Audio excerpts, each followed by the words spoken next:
और वहीं भोपाल में कोरोना के बढ़ते खतरात के पेश नज़र क्राइसिस मैनेजमेंट कमेटी की मीटिंग के बाद जलसे, जुलूस और धरनों के इनेकाद पर हुकूमत ने पाबंदी लगाने का अहम फैसला कर लिया है। मध्य प्रदेश के वजीर बराए मेडिकल एजुकेशन विश्वास सारंग ने शहरियों से मास्क लगाने और सोशल डिस्टेंस पर लाजमी तौर पर अमल करने की अपील की है। महाराष्ट्र से मध्य प्रदेश में आने वाले लोगों की थर्मल स्क्रीनिंग करने की हिदायत भी सख्ती से जारी कर दी गई है।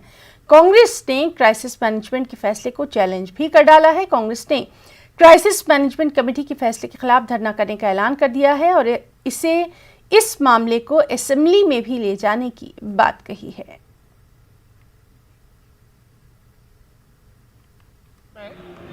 कोरोना मरीजों के इलाज की सुव्यवस्थित व्यवस्था है। सभी अस्पताल पूरी तरह से तैयार हैं। बेड की हमारी समुचित व्यवस्था है।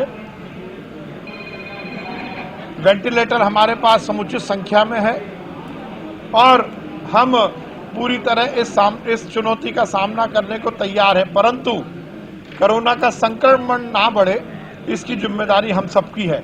आज भोपाल के क्राइसिस मैनेजमेंट के ग्रुप ने यह भी निर्णय लिया है कि धरना प्रदर्शन को लेकर भी हम सभी से आग्रह करेंगे कि भोपाल में धरना प्रदर्शन ना हो और उस पर भी हम रोक लगाने की आज हमने रिकमेंड किया है। क्राइसिस मैनेजमेंट को कोई हक नहीं है कि इस पे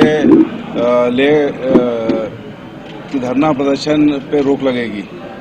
सवाल ये है कि केवल क्राइसिस मैनेजमेंट में इसकी बात इसलिए आई, मास्क लगाने की बात हम कर सकते हैं, सोशल डिस्टेंसिंग की बात कर सकते हैं, सैनिटाइजिंग की बात कर सकते हैं, लेकिन ये निर्णय लेने का कोई अधिकार नहीं है डिस्ट्रिक्ट क्राइसिस मैनेजमेंट कमेटी को कि आप धरने प्रदर्शन नहीं होंगे। मेलों के लिए तो अलाउ कर रहे हैं लेकिन धरने प्रदर्शन नहीं। ये इनका बीजेपी का एक एजेंडा है, लेकिन मैंने इसका विरोध किया है और विधानसभा में विरोध करूंगा कि धरने प्रदर्शन हम करेंगे। इसमें ये मामला नहीं आएगा। उसमें ठीक है, जो गाइडलाइन है उसका पालन कर सकते हैं हम।